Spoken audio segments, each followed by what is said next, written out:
সকলোকে নমস্কাৰ জনাইছোঁ মই এটা মিনি ব্লগৰ পৰা। এই ব্লগটো কালিৰ হয়, দেখিছেনে ইমান সুন্দৰকৈ বনাইছে ঘৰৰে ফুল ছিঙি। যিহেতু তাইৰ পাপা আহি আছে বহুত দিনৰ মূৰত কৰ্মস্থলীৰ পৰা, সেইকাৰণে তাই সেইটো বনাইছে। মানে পাপাক গিফ্ট দিব আৰু কাৰ্ডো বনাইছে দেই। ইফালে আকৌ মই প্ৰায় 4টামান বজাতে পাকঘৰত সোমালোঁ। তেনেকুৱা স্পেচিয়েল একো বনোৱা নাই, যিহেতু বহুত মানে ঠাণ্ডা বা পটককৈ গৰমটো পাই গৈছে ন, যি খালেও ঘপকৈ আহি খাই দিলেও গা চা বেয়া হৈ যাব পাৰে। সেইকাৰণে ঘৰতে অকণমান আগদিনাৰে মাছ আছিলে, মাছৰ বোলো মুড়ি ঘণ্টা বনাম আৰু দাংবডি বনাম আৰু সৰু সৰু আলু ফ্ৰাই কৰিম, এনেই চিম্পুলকৈ।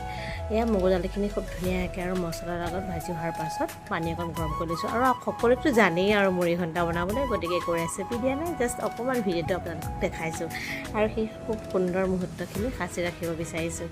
এয়া মোৰ মুড়ি ঘণ্টা প্ৰায় হৈয়ে গৈছে। ইফালে সৰু সৰু আলুখিনিও খুব ধুনীয়াকৈ ফ্ৰাই কৰি আছোঁ আৰু প্ৰায় 4:30 পৰাই পাকঘৰত সোমাইছোঁ। এতিয়া 5:30মান বজাত চাগে এইখিনি মই বনাই আছোঁ আৰু লাহে লাহে, যিহেতু তেওঁ দূৰৰ পৰা আহিব, অহাৰ পাছততো আৰু হুলস্থুল হৈ যাব ন, বেটীৰ লগতো কথা পাতিব বা বহুত দিনৰ মূৰত পাম, সেইকাৰণে মই খানাটো বনাই লওঁ। ইফালে সন্ধিয়া চাকি গছ কালি কুঁহিয়ে জ্বলাইছে। আকৌ মই গা ধুব লাগিব, মাছ চাছ চুই আছোঁ, কাৰণ তুমিয়ে জ্বলোৱা, মই বোলো পাকঘৰৰ কামখিনিকে ফিনিছ কৰি লওঁ। খুব ভাল লাগি আছে মনটো, যিহেতু বহুত দিনৰ মূৰত আহিছে আৰু বেটী মই অকলে আছোঁ, সকলোৱে জানেই, গতিকে ফূৰ্তিত আৰু অন্ত নাই তাৰমানে।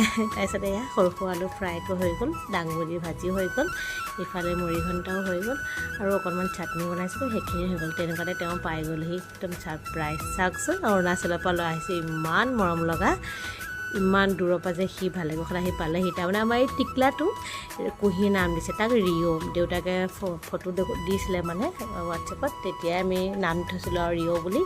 আৰু তেওঁ আহি পাই গ'লহি প্ৰায় 7:30, 8টা মানে বাজিলে দেই তেওঁ আহি পাওঁতে। অকণমান দেৰিয়ে হৈ গৈছে, যিহেতু দূৰ যাত্ৰা ন, গতিকে দেৰিকৈ পাইছেহি আৰু ভালেই হ'ল। মোৰো খানাখিনি বনাই ধুনীয়াকৈ হৈ গ'ল। বেটীয়ে এতিয়া কাক মানে দেউতাকক মৰম কৰিম নে পোৱালিটোক মৰম কৰিম, এনেকুৱা হৈ গৈছেগৈ, দেখিছেনে।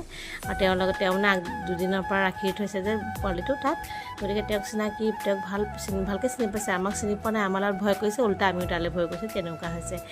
এয়াই আৰু তেওঁ আহি পালে আৰু তেওঁ কাপোৰ সলোৱা নাই। মোৰ নাই, তুমি কাপোৰ চাপোৰ সলাই লোৱা, ফ্ৰেছ হৈ লোৱা, চাহকাপ খাই লোৱা। এয়াই এনেকৈ অকণমান ভিডিঅ' কৰি ৰাখিলোঁ, আপোনালোককো আগবঢ়ালোঁ, কেনেকুৱা লাগিলে জনাব। আৰু খুব ভাল লাগিলে, বহুত দিনৰ মূৰত যিহেতু এনেকৈ আহে, ভালো লাগে ন, যাৰ হয় গম পায় আৰু সকলোৱে। তাৰপিছত বেটীয়ে এখন খুব ধুনীয়া কাৰ্ড বনাইছে, এইখন ৱেলকাম মাই হোম বুলি, এইখন দেখিছেনে। আজিলৈ